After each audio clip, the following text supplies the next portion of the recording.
சிதம்பரம் அருகே பூமுட்லூர் வெள்ளாற்று பாலத்தின் பக்கவாட்டு தடுப்பு சுவரில் ஐயப்ப பக்தர்கள் சென்ற பேருந்து மோதி விபத்துக்குள்ளானது.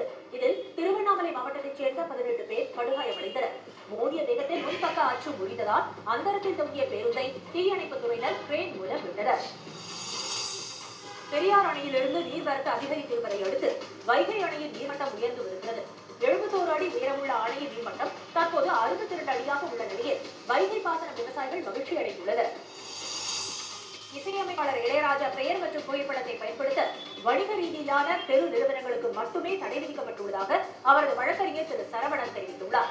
இது தொடர்பாக உயர்நீதிமன்ற உத்தரவு குறித்து இன்று விளக்கிய அவர், சாதாரணமாக இளையராஜா பெயர் மற்றும் புகைப்படத்தை பயன்படுத்த எந்த தடையும் விதிக்கப்படவில்லை என்றார்.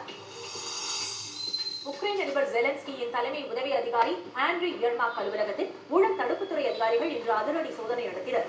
ரஷ்யாவுடன் போரில் ஈடுபட்டுள்ள உக்ரைனில் ராணுவத்துக்கு ட்ரோன்கள் மற்றும் ஜாமர் கருவிகள் கொள்முதல் செய்வதில் ஊழல் நடந்ததாக குற்றச்சாட்டு எழுந்தது. ஏவுகணைகளின் தாக்குதலால் மின் விநியோகம் தடைபடாமல் பாதுகாக்கும் பணிகளில் சுமார் 900 கோடி ரூபாய் அளவுக்கு ஊழல் நடந்ததும் ஏற்கனவே அம்பலமாகியுள்ளது.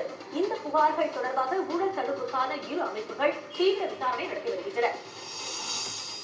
இந்தோனேஷியாவின் சுமத்ரா தீவில் ஏற்பட்ட சக்தி வாய்ந்த நிலநடுக்கம் ரிக்டர் அளவில் 6.6 பதிவானதாக அந்நாட்டு தேசிய நில அதிர்வு மையம் தெரிவித்துள்ளது. பசிபிக் நெருப்பு வளையம் என்ற புவியியல் மண்டலத்தில் இந்தோனேஷியா அமைந்துள்ளதால் உலகின் 90% நிலநடுக்கங்கள் அப்பகுதியில் ஏற்படுகின்றன. கடந்த 30 நாட்களில் மட்டும் 1400 முறை நிலநடுக்கம் ஏற்பட்டுள்ளதாக தெரிவித்துள்ள நில அதிர்வு மையம், இவரில் பல சிறிய பின் அதிர்வுகளும் மனிதர்களால் உணர முடியாதவையும் அடங்கும் என்றும் கூறியுள்ளது.